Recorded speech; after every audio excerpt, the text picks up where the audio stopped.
Vamos lá, né, gente? Vamos lá que nós temos algumas coisas para conversar hoje. Damos sequência à nossa conversa sobre as palavras do Mestre. E eu te convido a abrir a tua Bíblia em Lucas capítulo 9. Lucas 9, 57. Evangelho de Lucas capítulo 9, versículo 57. Lembrando que Jesus ele está fazendo uma viagem, enquanto você abre a tua Bíblia, te esclarecendo em que momento da história nós estamos. Jesus está fazendo uma viagem com os seus discípulos, saindo da Galileia, que fica no norte de Israel, e descendo para Jerusalém, que fica no sul. E nesse caminho Jesus passa pelo território de Samaria, um território hostil ao povo judeu, por questões históricas e outras mais, religiosas e históricas. Então é um ambiente muito interessante, onde Jesus encontra várias situações, e através dessas situações, nosso desejo é captar as palavras de Jesus, e o que é que ele diz, e coisas desse tipo, e trazermos à luz do nosso conhecimento nos dias de hoje. Nós vamos orar antes de ler esse trecho das Escrituras, e entramos então na nossa conversa de hoje. Querido Deus, apresentamos esse momento mais uma vez ao Senhor, nos dirigimos a Ti mais uma vez, pedimos a Tua graça e misericórdia, para que aquilo que nós temos que aprender, absorver e compreender nesse momento, seja feito, que assim seja feito, que não haja em nós nenhuma resistência, que não haja em nós nenhuma fuga, nada que possa atrapalhar aquilo que nós precisamos receber do Senhor. Me dá graça na condução da palavra, fala aquilo que eu não consigo falar, explica no coração de cada um aquilo que eu não consigo explicar, me dá da Tua capacidade, Senhor, nos ajuda a sairmos daqui edificados e com um aprendizado maior da Tua vontade para a nossa vida, é o nosso desejo, oramos em nome de Jesus. Muito bem, vamos lá? 9,57, diz assim: quando andavam pelo caminho, um homem lhe disse: eu te seguirei por onde quer que fores.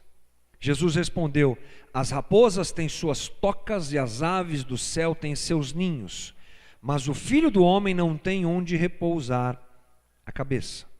A outro disse: siga-me. Mas o homem respondeu: Senhor, deixa-me primeiro sepultar meu pai. Jesus lhe disse: deixe que os mortos sepultem os seus próprios mortos, você, porém, vá e proclame o reino de Deus. Ainda outro disse: vou seguir-te, Senhor, mas deixa-me primeiro voltar e despedir-me da minha família. Jesus respondeu: ninguém que põe a mão no arado e olha para trás é apto para o reino de Deus. Jesus está conversando então com pessoas que estão próximas a Ele, vamos chamá-los de aspirantes a discípulos, alguma coisa do tipo. Gente que está observando Jesus, como Jesus prega, como Jesus ensina, os sinais que Jesus faz, e essas pessoas se aproximam de Jesus e tem essa conversa. São 3 homens distintos aqui, cada um deles troca rapidamente uma palavra com Jesus, e é claro que essas palavras podem nos ensinar muito, principalmente por se tratar de gente que quer seguir a Jesus, gente que deseja andar com Jesus, discípulos ou futuros discípulos. Essas palavras então atingiram, melhor dizendo, esses homens há 2000 anos atrás, atingiram os discípulos de Jesus que andavam com Ele, com certeza, e atingem a nós, porque nós somos talmidins do Senhor, discípulos de Jesus. Foi a nossa escolha andar com Ele, foi a nossa escolha segui-lo, foi a nossa escolha tê-lo como Senhor e Salvador. Não vou entrar no mérito teológico dessa questão, mas é por aí.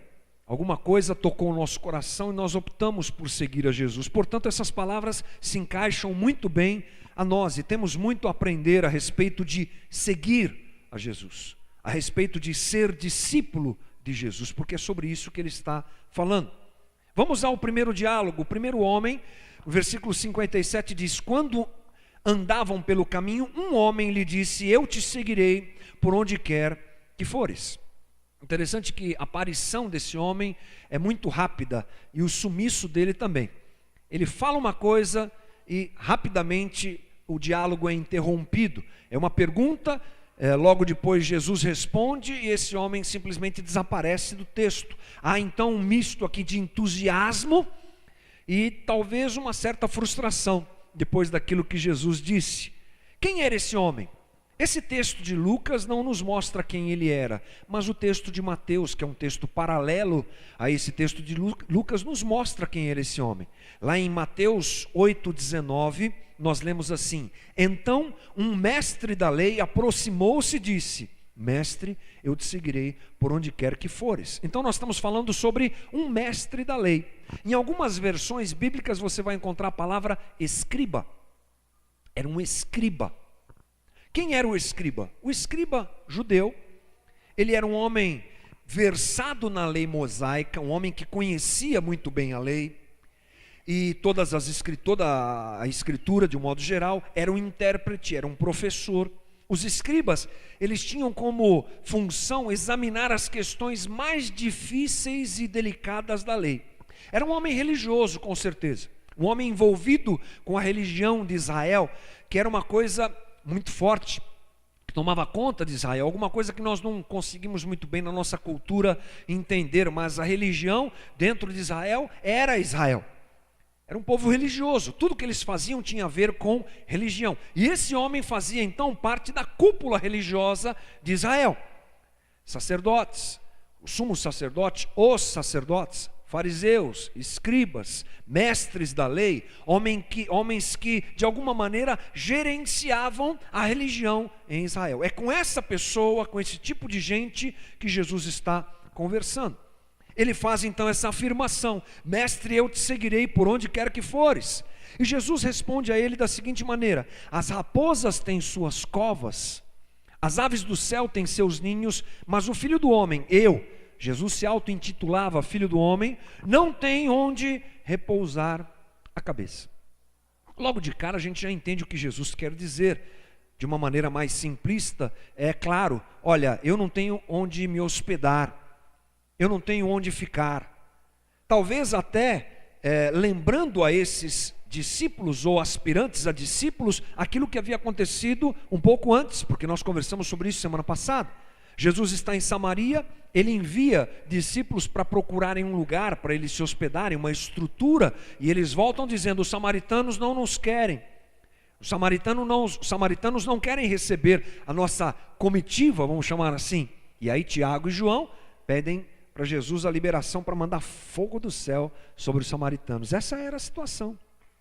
Eles não tinham onde ficar. Com certeza, inicialmente, era esse o recado que Jesus queria dar a eles. Mas não é só isso. Pode ter certeza que as palavras de Jesus eram mais profundas do que isso. Isso já bastaria para nós entendermos muita coisa.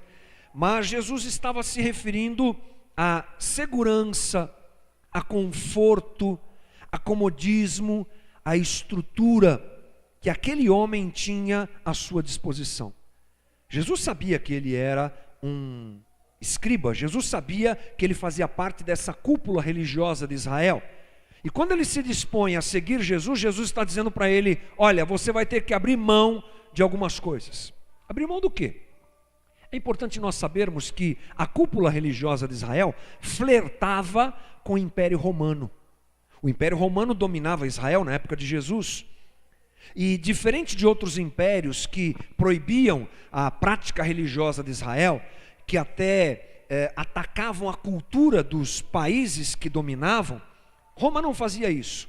Roma de alguma maneira entrava em acordo com os líderes da região, e a província, a colônia que dominada por Roma, podia exercer a sua religião, podia exercer algumas atividades. Era o caso de Israel. Interessante, eles estavam sob o domínio do Império Romano, mas continuavam tendo as suas atividades religiosas. E nisso havia um pacto. Por quê? Porque essa cúpula religiosa se alimentava do quê? Da religião. Lembre-se, por exemplo, que o templo estava lá. O sumo sacerdote, ele se alimentava, ele se beneficiava, melhor dizendo, do dinheiro que advinha das vendas de ofertas de animais para serem ofertados no templo. Era um sistema muito grande. Agora pense você, entrar em acordo com Roma era prevaricar contra o próprio povo de Israel. Era tipo alguma coisa como Zaqueu fazia. Zaqueu era um publicano, ele cobrava impostos para Roma dos seus irmãos judeus. Entrar em acordo com Roma, com certeza era ver um povo sendo massacrado, e nessa época os impostos eram altíssimos. Mas a cúpula religiosa de Israel estava bem. Esse homem tinha um lugar dentro dessa estrutura religiosa. Ele se alimentava de um sistema que explorava o povo, machucava o povo, extorquia o povo, mas ele estava bem. Ele estava no conforto de quem tem uma relação com o sistema. Ele estava protegido daquilo, ele se beneficiava daquilo, e Jesus o estava alertando. Esse conforto dessa relação tua com Roma vai ter que acabar. Aliás, há um texto que eu não me lembro agora qual é, mas Jesus em certo momento chama Herodes, o governador de Roma, em Israel, de raposa. Uma clara alusão, e esse termo também nós encontramos nesse texto. Então Jesus está falando sobre isso. Você vai ter que romper com esse conforto que o sistema te dá. A tua religião flerta com esse sistema, e se você quiser me seguir, esse conforto vai acabar. O que é que o mestre quis dizer quando nós nos apropriamos desse diálogo para nós? Nós que somos seguidores de Cristo, nós que nos propusemos a segui-lo e a nos tornarmos talmidim de Jesus, é que nós precisamos entender muito bem o que isso significa. Nós hoje vivemos também dentro de um sistema, irmão. O mundo jaz no maligno, já disse João. E a palavra mundo usada geralmente no Novo Testamento é a palavra cosmos, palavra sistema. O sistema é maligno. Como diriam, o sistema é bruto. O mundo vive algo muito parecido com aquilo que nós vemos sob Israel naquela época. Nós vemos um sistema de exploração. Nós vemos um sistema que machuca, que extorque as pessoas. Nós vemos um sistema que não é o sistema do reino de Deus. É um sistema que nós vivemos e que é regido pelas forças de Satanás. E Jesus apresenta o reino de Deus como um contraponto a tudo isso. Acho interessante demais a gente se lembrar que o teólogo John Stott chama evangelho de contracultura cristã. Alguma coisa que vai na contramão da cultura. Alguma coisa que vai na contramão. Quando eu chamo cultura, chamo de sistema, hábitos, modelo de viver. E esse modelo de viver é o que nós temos à nossa disposição hoje. E quando Jesus está advertindo aquele homem, com certeza ele está nos advertindo também que é preciso romper com o sistema. Nós não podemos nos alimentar do sistema. Nós não podemos flertar com o sistema. E se a nossa religião flerta com o sistema, ela não é correta. E assim Jesus está condenando aquele homem e chamando a atenção dele, e ele também nos chama a atenção. E não é isso que a gente faz. Nós temos o nosso jeito de servir a Deus, mas nós queremos nos beneficiar do sistema. Nós flertamos com Roma, irmãos. Nós queremos o benefício que o Evangelho pode nos dar, mas também queremos o benefício que o sistema nos dá. Nós adquirimos hábitos do sistema. Nós adquirimos um modo de viver muito parecido com as pessoas que não seguem a Jesus. Nós temos o nosso consumismo. A gente gosta de um consumismo, a gente gosta de um shopping center que é uma coisa impressionante. A gente tem dentro de nós uma avareza, uma competitividade desleal. A gente muitas vezes apresenta uma ganância que a gente não sabe direito de onde vem. A gente apresenta uma independência de Deus e do próximo que é clara nesse sistema que nós vivemos. Nós, muitas vezes, temos o desejo de ter a vitória na nossa vida, a despeito do custo que ela tenha. Ou seja, nós flertamos muito com esse sistema. E Jesus, então, está querendo dizer àquele homem alguma coisa que os discípulos demoraram um pouco para aprender e para compreender, que é necessário haver nos seus discípulos uma rebeldia contra o sistema. Os discípulos queriam essa rebeldia e achavam que ela seria a rebeldia da espada, a revolução da espada. Vamos sacar a espada e enfrentar Roma. E Jesus vem dizer, não, não é assim. Essa rebeldia a que Jesus se refere, essa revolução a que Jesus se refere, ela é comportamental. Meu amigo, camarada, se você quer seguir a Jesus, era o que ele estava dizendo aquele homem, se você quer me seguir, você tem que romper comportamentalmente com esse sistema de Roma do qual você se alimenta.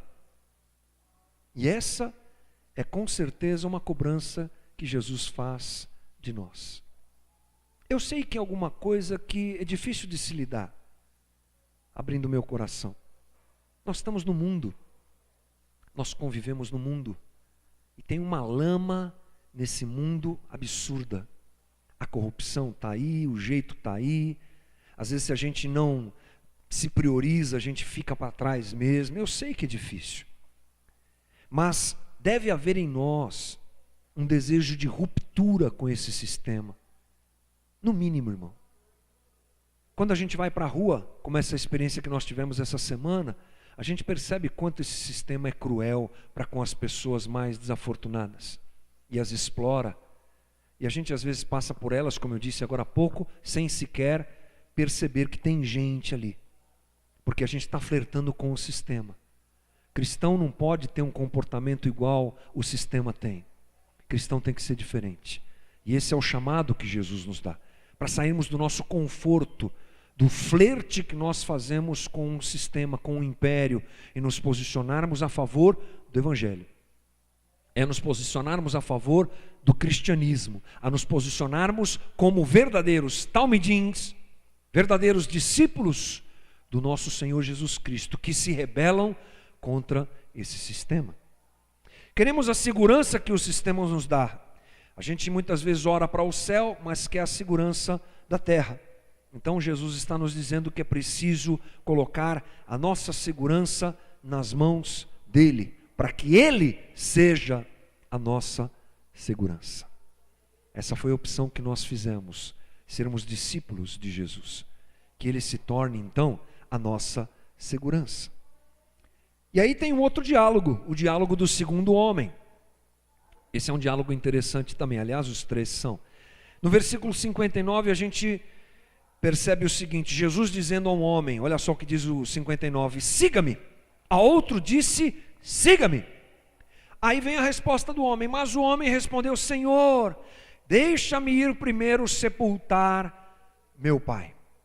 Olha, Jesus ele interpela esse homem, sabe por quê? Porque ele era um daqueles admiradores que estão cercando Jesus, andando junto com Jesus, admirando Jesus, olhando para Jesus e se apaixonando pelo jeito que Jesus fala, pelo jeito que Jesus reage. Ele está encantado com tudo isso, mas ele não é ainda alguém firme na sua decisão, e Jesus o chama, vem me seguir, anda comigo. E aí ele dá essa resposta, Senhor, incrível esse convite, demais, mas deixa eu primeiro sepultar meu pai, para depois a gente conversar. Primeira coisa que você deve compreender e ficar tranquilo, o pai desse rapaz não havia morrido. Essa aqui é uma expressão judaica, tipo assim, alguma coisa que tem a ver com, olha, daqui a pouco eu resolvo essa situação, daqui a pouco eu ando com o Senhor, daqui a pouco eu me disponho a colocar a minha vida nas tuas mãos.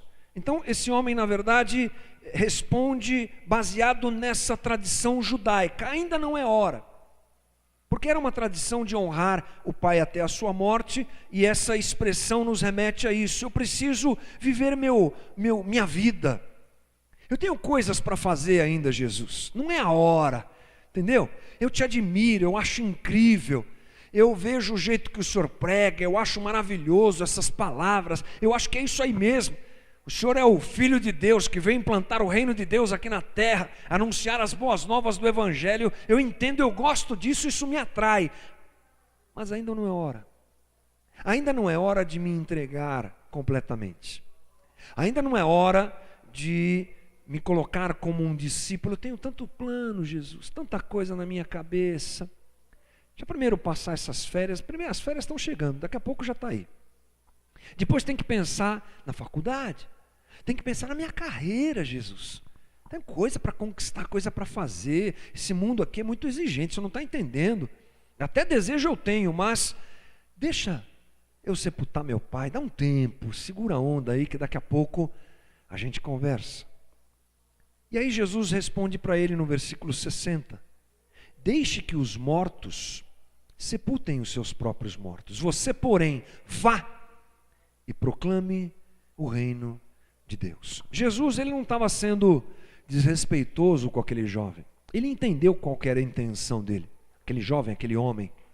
Ele entendeu qual era a intenção das palavras daquele homem. Procrastinar, empurrar com a barriga, ganhar um tempo, dizer para Jesus assim, não estou pronto, como a gente conversou agora. Jesus já rapidamente percebeu qual era a intenção daquele homem. E o que é que isso tem a ver com a gente? Como é que isso se enquadra à nossa realidade? O que é que o mestre quis dizer então a nós? Bem, Jesus sempre nos convida para sermos seus discípulos. Esse é um convite apresentado à humanidade. Vem e me segue. Anda comigo. Você está admirando o que eu faço? Você está admirando a ação do Espírito Santo no mundo hoje? Está convencido de que eu sou o Senhor? Então, vem e me segue.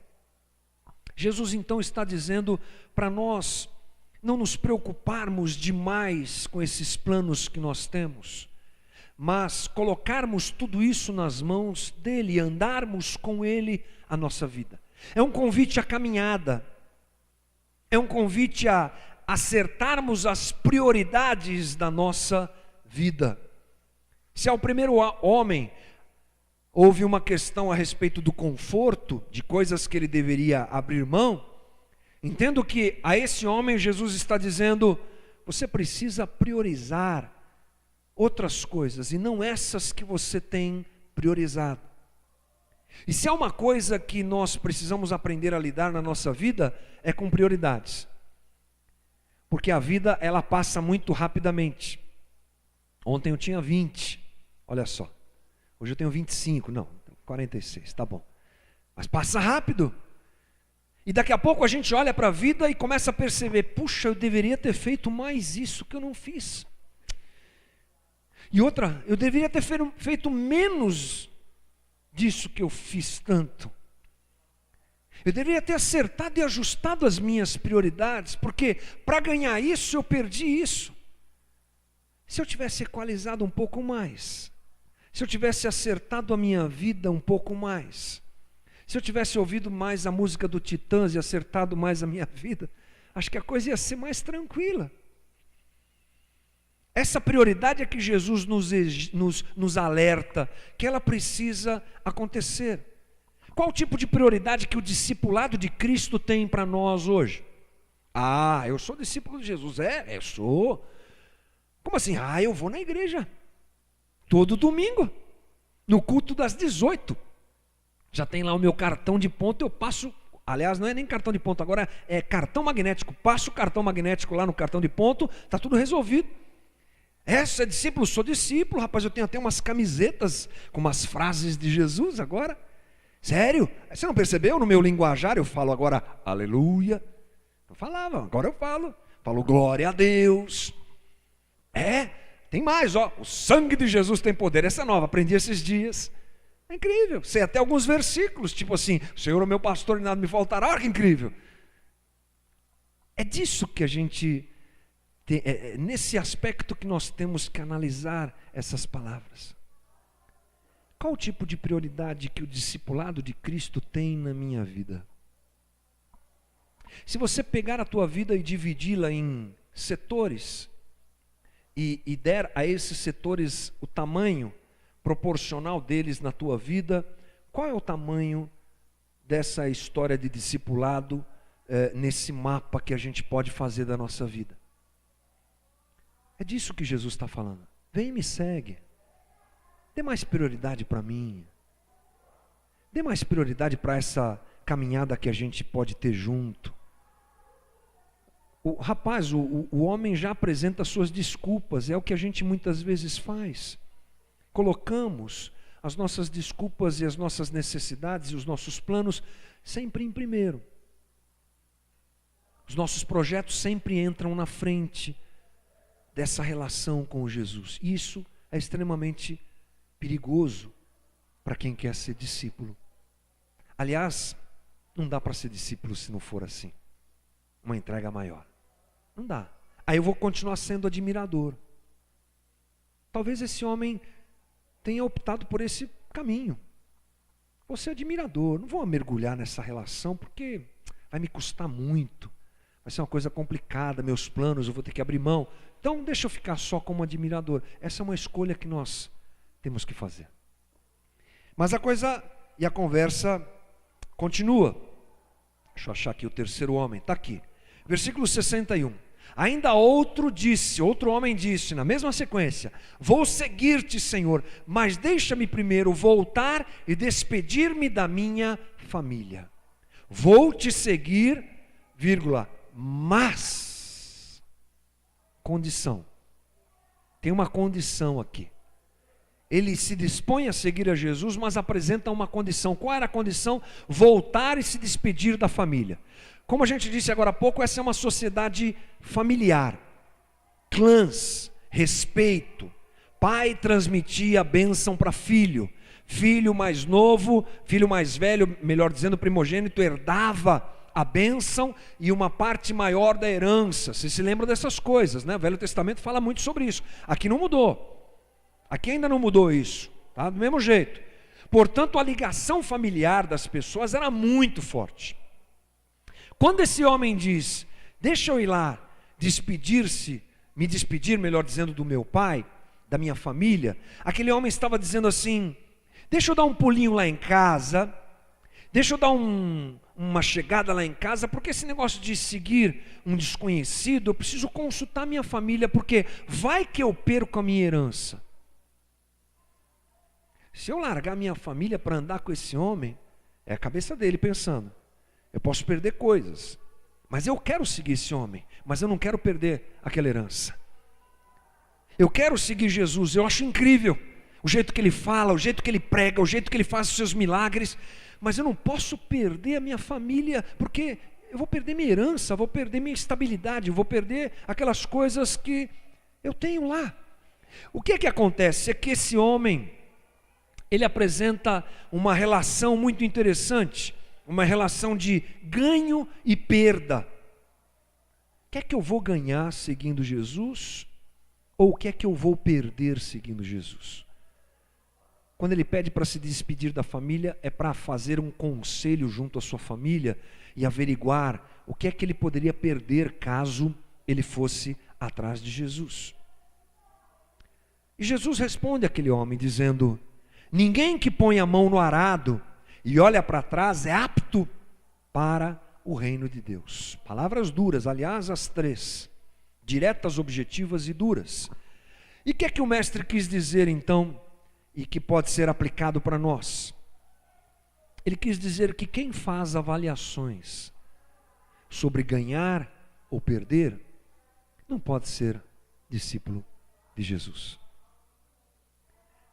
E essa é uma pergunta que frequentemente a gente faz, uma avaliação que frequentemente nós fazemos. O que é que eu vou ganhar com isso?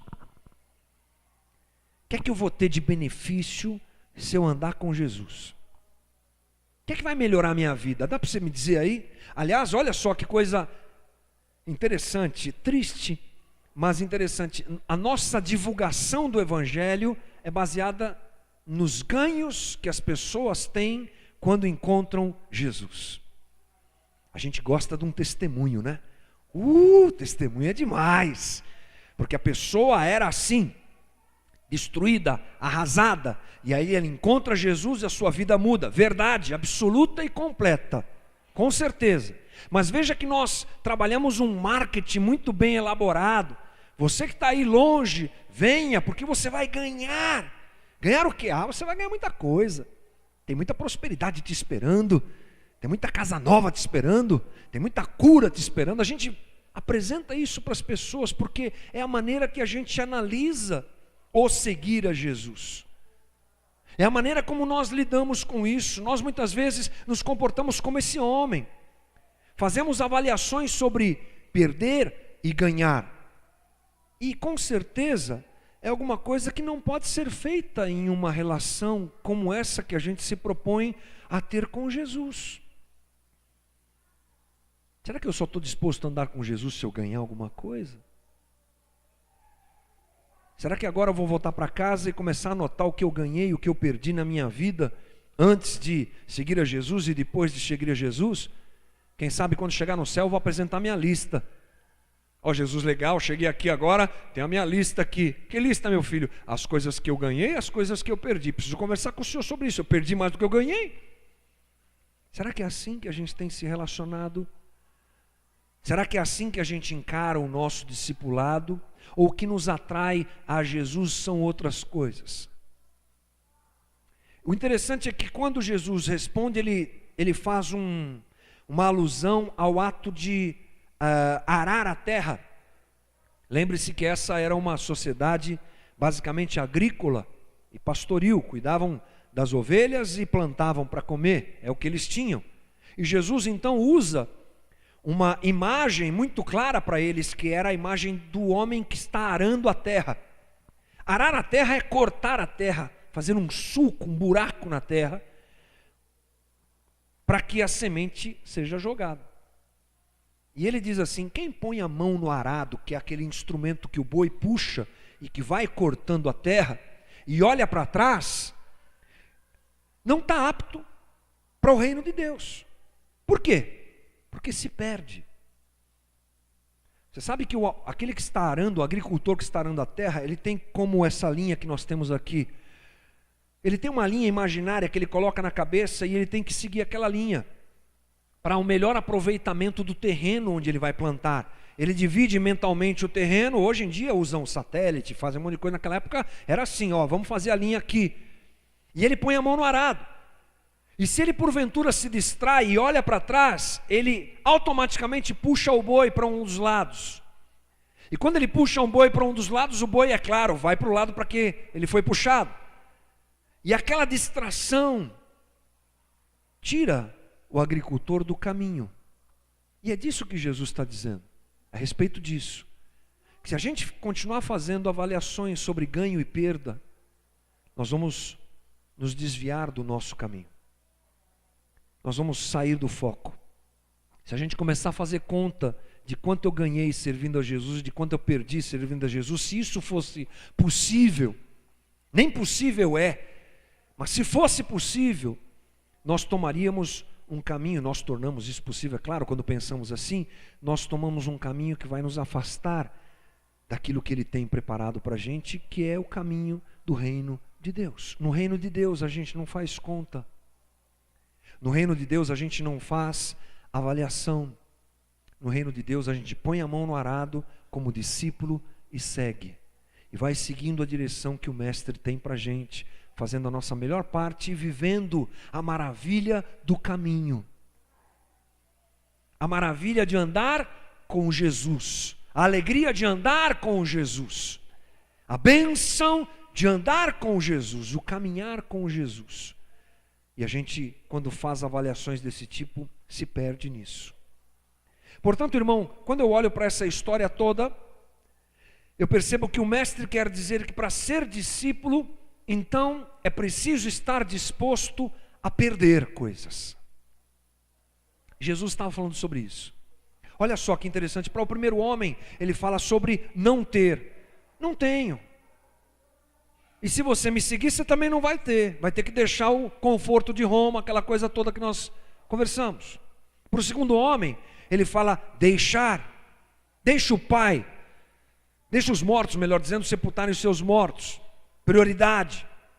Coloque as coisas no lugar certo. E para o terceiro homem ele fala, não pode olhar para trás, não pode fazer esse tipo de avaliação. Aliás, na conversa de Jesus com os seus discípulos e nos esclarecimentos que ele faz, registrados no Novo Testamento a respeito de discípulos que querem andar com ele é muito claro.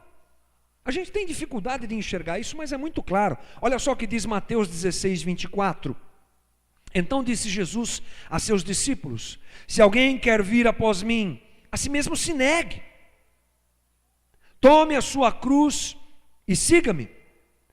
Porquanto quem quiser salvar a sua vida vai perdê-la. Quem quiser perder a vida por minha causa vai achá-la. Pois que aproveitará o homem se ganhar o mundo inteiro e perder a sua alma, ou que dará o homem em troca da sua alma? Aqui nós percebemos que Jesus nos alerta que não são perdas contingenciais, aquelas que todos vivem, são perdas voluntárias.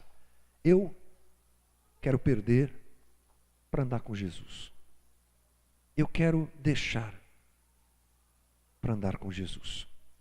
Eu quero ter essa disposição, pelo menos, de abrir mão para andar com Jesus. É sobre isso que ele está falando. O quanto nós estamos dispostos a deixar, a perder e abrir mão para andar com Jesus. O incrível é encontrar graça nisso. A graça a gente encontra, sabe no quê? No exemplo de Cristo. Porque Jesus não pede nada para nós que Ele mesmo não tenha feito. Isso é maravilhoso. Servir a um Deus assim é maravilhoso. Servir a um Deus que não fica sentado no trono e fica mandando os seus súditos fazerem a sua vontade, mas Ele está lá, no alto da sua soberania. Não. Aqui Jesus estava encarnado como homem.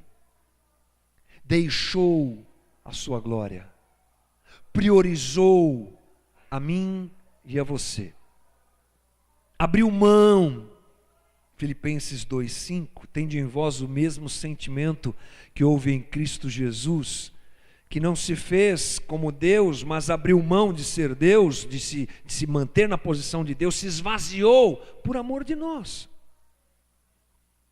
Esse é um exemplo onde nós encontramos graça.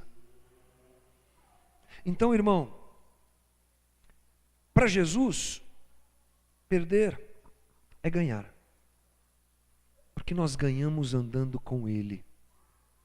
Nós ganhamos nos tornando verdadeiros discípulos dEle.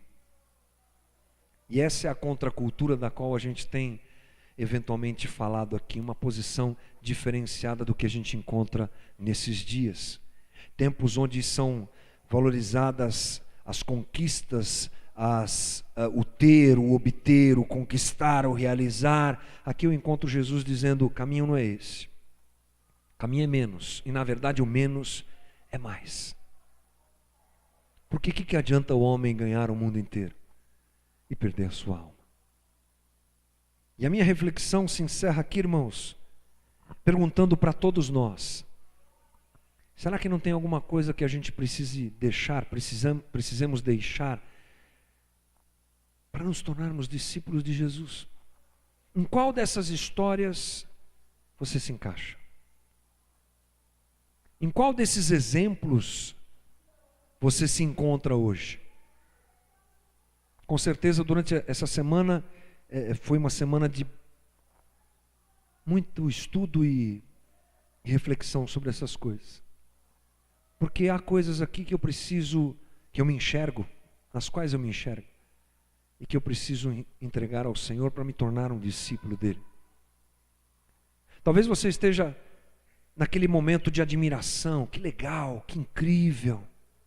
Jesus te convida: vem ser meu discípulo. Talvez haja até uma vontade muito grande, mas a gente fica flertando com o sistema, todas essas coisas que eu falei. Meu convite hoje para você é uma reflexão profunda, de ruptura, de entrega, de no mínimo, irmão, disposição. Para a gente não ficar se enganando. Para a gente não se qualificar como discípulo, sendo que a gente não é. Porque as nossas prioridades são outras. Eu tenho o rabo preso com o sistema, eu tenho os meus planos e não quero saber de mudar disso. Então, vamos parar de se enganar. Porque discípulos nós não somos se nos comportamos e se vivemos assim. Podemos ser admiradores. Talvez seja a tua opção, não sei. Espero que não. Espero que a nossa opção seja: quero ser discípulo. E que Jesus me encaminhe me mostrando o que é que eu preciso perder para me tornar um discípulo melhor ainda, em nome de Jesus.